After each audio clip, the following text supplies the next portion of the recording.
एक लकड़ी में लगाया और हुजूर सल्लल्लाहु ताला अलैहि वसल्लम के ऊपर झंडे की तरह हिलाने लगे। गिरामी वक़ार, रसूल पाक सल्लल्लाहु ताला अलैहि वसल्लम की मीलाद के मुतालिक दलाइल बहुत सारे हैं। हाँ, जिस शक्ल से मना रहे हैं, जाहिर सी बात है ज़माने के बढ़ते बढ़ते हर चीज़ में तरक्कियाँ होती रहती हैं। सबसे बड़ा सवाल सुन्नियों से यही किया जा, सहाबा ने मनाया था, ताबईन ने मनाया था, औलिया ने मनाया था, ये तो अब के ज़माने में मनाया जा रहा है। जुलूस जो है इसकी तारीख़ आला हज़रत फ़ाज़िल बरेलवी रहमतुल्लाह ताला अलैह ने भी फरमाया। 8वीं सदी हिजरी में बाज़ शाकान रसूल ने जुलूस निकाल कर अपने आका की बारगाह में खिराज अकीदत पेश किया, लेकिन उस वक्त मौजूद उम्मत के सारे उलमा ने उसको बुरा नहीं समझा, उसको ख़राब नहीं समझा। बहरहाल मैं आपको बताऊं, सहाबा ने मनाया था, ये बार बार सवाल करते हो। ताबईन ने मनाया था, अरे मियाँ वो तो रोज़ मनाते थे मेरे आका की मिला, तुम तो 12 रबीउल अव्वल साल में एक बार कर रहे हो। सहाबा रोज़ मनाते थे। मीलाद का मतलब क्या है?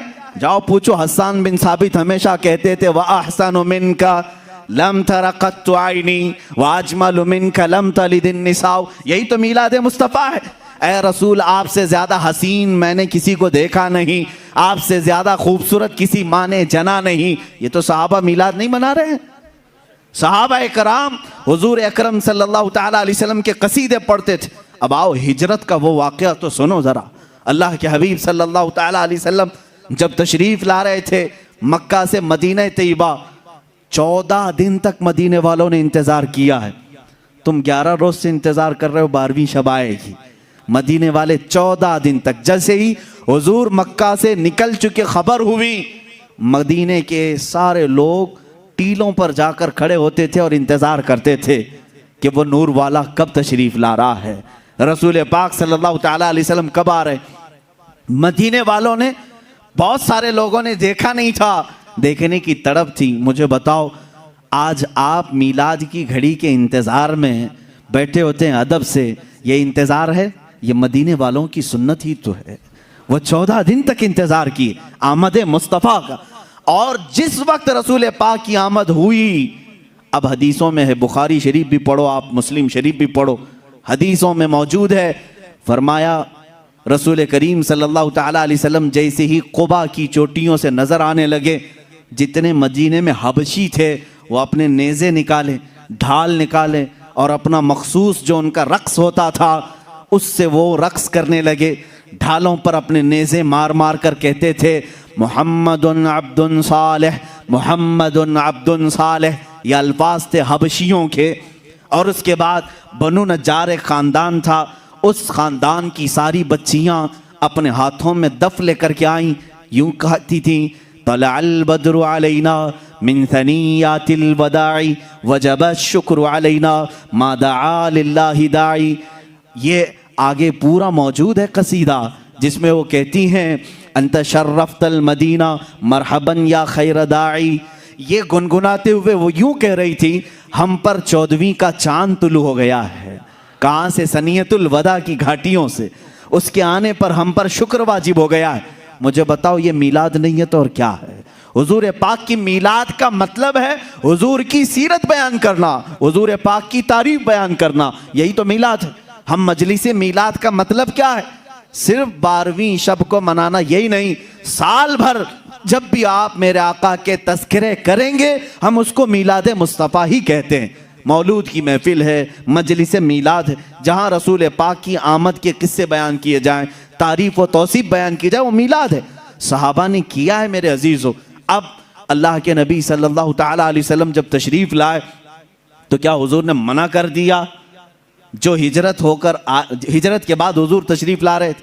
अच्छा, इसमें ये भी देखें, जब रसूल पाक सल्लल्लाहु ताला अलैहि वसल्लम तशरीफ़ लाएं तो उस वक्त का एहतराम और ताज़ीम करना ये सिद्दीक़ अकबर ने भी सिखाया है। उसकी एक खुसूसियत होनी चाहिए। जाहिर सी बात है, आज आप हमारे मिंबर को, हमारे यहाँ पर स्टेज को अलग अंदाज से देख रहे होंगे, इसलिए कि ये आए हैं मीलाद मुस्तफ़ा के एहतराम में। मस्जिद आज अलग रौनक ली हुई है, यहाँ अलग एक रोशनी है, क्योंकि उस साअत और उस घड़ी के एहतराम में जिस सुहानी घड़ी चमका तैबा का चांद, उस दिल अफरोज साअत पे लाखों सलाम। हम उस घड़ी पर भी सलाम भेजते हैं। सिद्दीक अकबर रज़ियल्लाहु ताला अन्हु ने क्या किया था जानते हैं आप? मदीने वाले जब देख रहे थे, गर्दनें फलान फलान कर देखते थे, उछल उछल कर देख रहे थे, दूर से वो नजर आ रहे थे। आने वालों में दो लोग थे, हुजूर पाक सल्लल्लाहु ताला अलैहि वसल्लम और हज़रत अबू बकर सिद्दीक। सैयदना अबू बकर सिद्दीक रज़ियल्लाहु ताला अन्हु का इश्क और उनका अदब भी तो देखें। जब मदीने वाले दब बजाने लगे और उछल उछल कर देखने लगे, हज़रत अबू बकर सिद्दीक रज़ियल्लाहु ताला अन्हु ने अपना जुब्बा उतार दिया।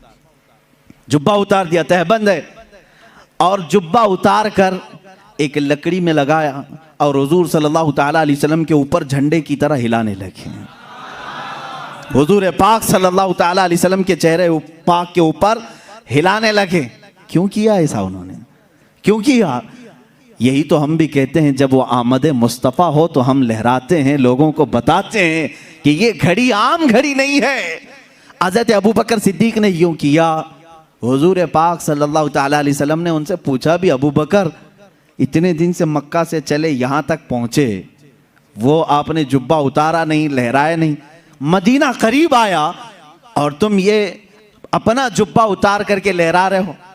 सिद्दीक अकबर के इश्क को लाखों सलाम, अदब व एहतराम को लाखों सलाम। अर्ज करते हैं, आका बहुत सारे मदीने वालों ने आपको अब तक देखा नहीं, मैं ये सोचता हूँ कहीं वो गलती से मुझे रसूल ना समझ लें। मैंने अपना जुब्बा उतार दिया है ताकि मदीने वालों को पता चले आका और है, गुलाम और है। झंडे लहराते हैं तो पता चलता है आका तशरीफ ला रहे हैं। ये सिद्दीक अकबर ने करके बताया है। जब रसूल तशरीफ ला रहे हो तो झंडे लहराए जाते हैं, इसलिए कि उस घड़ी का अदब हो, उसका एहतराम हो। मदीने वालों ने देखकर ही पहचान लिया, जो लिबास उतार कर आ रहा है वो गुलाम रसूल है, और जिसके सर पर झंडा लहरा रहा है अगर से जुब्बे का हो वो मुहम्मदुर रसूलुल्लाह है। मेरे आका सल्लल्लाहु ताला अलैहि वसल्लम के आने का अदब व एहतराम मदीने वालों ने भी किया था। अब मैं ये कहता हूँ कि जिसे मदीने वालों की खुशकिस्मती मिली वो मेरे आका की मीलाद मनाएगा और मदीने वालों में उसका हशर भी होगा, क्योंकि मेरे आका ने फरमाया है, मन तशब्बह बिकौमिन फहुव मिनहुम, जो जिस कौम की आदत को अपनाएगा दुनिया में, क़यामत के दिन वो उसी कौम के साथ उठाया जाएगा। ऐ वहाबियो, तुम मक्का के इब्लीस के साथ गम मनाओ और तुम्हारा क़यामत के दिन हशर उन्हीं की जमात के साथ होगा। हम आज कुमकुमे भी लगाएं, झंडे भी लहराएं, 12वीं शब को अलल ऐलान कहें कि आई नई हुकूमत, सिक्का नया चलेगा, आलम में रंग बदला, सुबह शबे विलादत। हम इस फ़ख्र के साथ कहेंगे, इसलिए कि मदीने वाली कौम के तरीके पर हमने किया है। और रसूल ने फरमाया, जो जिस कौम की मुशाबहत करता है क़यामत के दिन वो उसी के साथ उठाया जाएगा। फ़ख्र करो, क़यामत के दिन इंशाअल्लाह हम सब मदीने वालों के साथ उठाए जाए। आपको ये सफ़र मुबारक भी बता दूं, जो हमारी आदत है, हम रसूल पाक का शजर पाक भी तिलावत करते हैं। अल्लाह के हबीब सल्लल्लाहु ताला अलैहि वसल्लम के शजर पाक की तासीर भी ये है, अल्लाह ताला उसके ज़रिए से ज़ुबानों में सलासत अता करता है, रिज़्क़ में बरकत देता है। इसलिए कि हमारे आपके दूसरों के नसब का तो छोड़ो, कायनात का जो सबसे अफजल व आला रसूल है उसके शजरे नसब में बड़ी तासीर है। मैं आपको ये बताऊं, इस नूर ने जो मंजिलें तय की, रसूल पाक सल्लल्लाहु ताला अलैहि वसल्लम की ये जो मंजिलें हैं, जबीन आदम में आए, अब जब दुनिया से, जब जन्नत से उतर कर दुनिया में आए, रसूल पाक सल्लल्लाहु ताला अलैहि वसल्लम का नूर लेकर के ही दुनिया में आए। यहाँ जब आए 350 साल तक हज़रत हव्वा से अलग रहे, फिर उसके बाद मुलाकात हुई, हज़रत आदम अलैहिस्सलाम की तौबा भी कबूल हुई मुस्तफ़ा करीम के वसीले से। हुज़ूर पाक सल्लल्लाहु ताला अलैहि वसल्लम के वसीले से ही आदम अलैहिस्सलाम की तौबा कबूल हुई। अल्लाह रब्बुल इज़्ज़त ने दोनों को मिलाया, शोहर और बीवी को, जिनका निकाह जन्नत में हो चुका था। दुनिया में आने के बाद 350 साल तक मिल नहीं सके, लेकिन अरफात के मैदान में दोनों की मुलाकात हुई। अब उसके बाद सिलसिला चला। आदम अलैहिस्सलाम की उम्र मुबारक तकरीबन 1000 साल की हुई। कितने? 1000 साल की, बेशुमार औलाद आपकी हुई। आपकी औलाद में एक होनहार और सालेह फर्जंद पैदा हुए जिनका नाम शीस रखा गया, वो भी नबी हुए। जब हजरत शीस अलैहिस्सलाम पैदा हुए तो आदम अलैहिस्सलाम की पेशानी में हल्कापन आया, शीस की पेशानी चमकने लगी। हजरत आदम अलैहिस्सलाम समझ गए नूर मुस्तफ़ा मुंतकिल होकर शीस की पेशानी में आ गया है। हजरत शीस अलैहिस्सलाम की जबीन मुबारक चमकती थी। मेरे अजीजों, ये चमक जो है हुजूर के सारे आबा व अजदाद में पाई गई। सारे हुजूर के जितने बाप आदम अलैहिस्सलाम तक आते हैं नसब में, सबकी पेशानियां चमकती थी। हजरत शीस अलैहिस्सलाम से ये नूर मुस्तफ़ा सल्लल्लाहु तआला अलैहि वसल्लम यानिश में आया। ये यानिश हजरत शीस अलैहिस्सलाम की औलाद में सबसे बड़े थे और सबसे ज़्यादा परहेजगार, अपने बाप के वफादार, इतने आला अखलाक थे। उनको देख करके भी शीस अलैहिस्सलाम ने तरबियत की, अलग से उनकी तरबियत की और बताया कि बेटा तुम्हारे पास अल्लाह ने एक बहुत बड़ी अमानत रखी है, तुम इधर उधर नज़र नहीं करोगे, तुम्हारा हर अज़ू, तुम्हारा हर लम्हा पाक होना चाहिए, इसलिए कि तुम्हारे पास अल्लाह की एक बहुत बड़ी अमानत। देखें, इस अमानत को हर बाप ने महफूज रखा और तरबियत भी वैसी की। हज़रत यानिश के बाद उनके बेटे कैनन थे। कैनन की पेशानी पाक में वो नूर मुस्तफ़ा मुंतकिल हुआ। रसूल पाक सल्लल्लाहु तआला अलैहि वसल्लम के नूर की ये मंजिलें हैं जो सफ़र कर रही हैं। नूर खुदा चलता हुआ आदम की जबी में, जबीन आदम से शीस की जबी में, जबीन शीस से यानिश की जबी में, जबीन यानिश की से कैनन की जबी में, और यहाँ कैनन की जबी से पेशानी से हज़रत महलील की जबीन पाक में आया। महलील से यरद में, यरद से इदरीस में, इदरीस से इदरीस अलैहिस्सलाम का नाम मुतवश्शलख भी है। मुतवश्शलख से ये नूर मुस्तफ़ा सल्लल्लाहु अलैहि वसल्लम लामिक में आया। लामिक से हज़रत नूह अलैहिस्सलाम, जो हज़रत नूह अलैहिस्सलाम औलाद आदम में दूसरे रसूल भी हैं। नूह अलैहिस्सलाम की जबीन मुबारक खूब चमकती रही और फिर ये नूर मोहम्मदी सल्लल्लाहु तआला अलैहि वसल्लम उनके बेटे साम में आया। साम से ये नूर अरफक्षस में आया। अरफक्षस से फिर शालिख में आया। शालिख से फिर ऐबर में आया। ऐबर से ये नूर फालिख में आया। फालिख से ये राऊ में आया। राऊ से ये सारूख में आया। सारूख से ये फिर नाहूर में आया। नाहूर से फिर तारुह में। तारुह से फिर ये जबीन मुस्तफ़ा, नूर मुस्तफ़ा सैयदना इब्राहीम खलीलुल्लाह की पेशानी में आया। इब्राहीम खलीलुल्लाह अलैहिस्सलातु तस्लीम की पेशानी मुबारका खूब जगमगाती रही। आपने 2 शादियाँ की हैं, सारा से भी, हाजरा से भी। हज़रत सारा से इसहाक अलैहिस्सलाम पैदा हुए, लेकिन ये नूर मुंतकिल नहीं था। इब्राहीम अलैहिस्सलाम ने हाजरा से निकाह किया, सलामुल्लाह अलैहा। हज़रत हाजरा से बेटे पैदा हुए इस्माईल अलैहिस्सलाम, फिर ये नूर मुस्तफ़ा जबीन इस्माईल में आ गया। इस हज़रत इस्माईल अलैहिस्सलाम से फिर ये नूर मुस्तफ़ा सल्लल्लाहु तआला अलैहि वसल्लम नाबत में आया। नाबत से यशजब में आया। यशजब से तैरह में आया। तैरह से नाहूर में आया। नाहूर से मुक़व्विम में आया। मुक़व्विम से उदद में आया। उदद से अदनान में आया। अदनान से फिर माद में आया। माद से नज़ार में आया। ये सब मैं मेरे रसूल पाक के आबा व अजदाद के नाम पढ़ रहा हूँ। हर नाम पर आप रज़ियल्लाहु अन्हु कहें, अलैहिस्सलाम कहें, अल्लाह उन पर सलामती भेजे।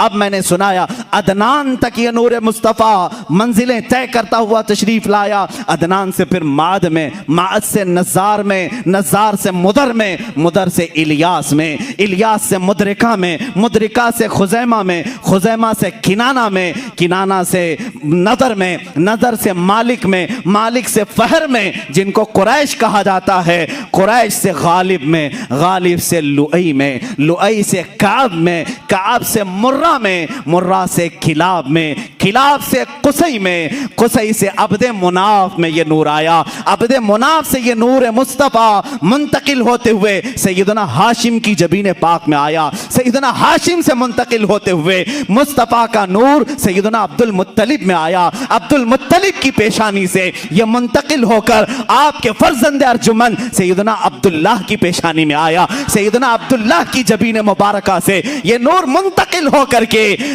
रजब के महीने में बीबी आमिना के शिकमे मुबारका में आया। सैयदा बीबी आमिना के शिकमे मुबारका रजब के महीने में ये नूर मुस्तफ़ा मुंतकिल हुआ। 9 माह उनकी माँ को सादतें बख्शता रहा, 9 माह उनकी माँ को उरूज बख्शता रहा। ना कोई दर्द, ना कोई कर्ब, ना कोई फिक्र। बीबी आमिना को हर तरह के दर्दों से आज़ादी थी, बल्कि उन्हें कभी बोझ भी महसूस नहीं हुआ। ये नूर मुस्तफ़ा बीबी आमिना के बतन से 12 रबीउल अव्वल को इस फर्शे गीती पे जलवागार हुआ। आई नई हुकूमत, सिक्का नया चलेगा, आलम में रंग बदला, सुबह शबे विलादत। मैं नूर मुस्तफ़ा सल्लल्लाहु तआला अलैहि वसल्लम की ये मंजिलें आपसे अर्ज़ कर रहा था कि आपका शजर नसब बड़ी बरकतों वाला है, क्योंकि कुरान कह रहा है व तक़ल्लुबका फ़िस्साजिदीन। ऐ रसूल, हमने आपके नूर को, आपके नुतफ़े को हमेशा सजदा करने वालों में रखा है। सजदा करने वालों में रसूल पाक के नूर को रखा गया।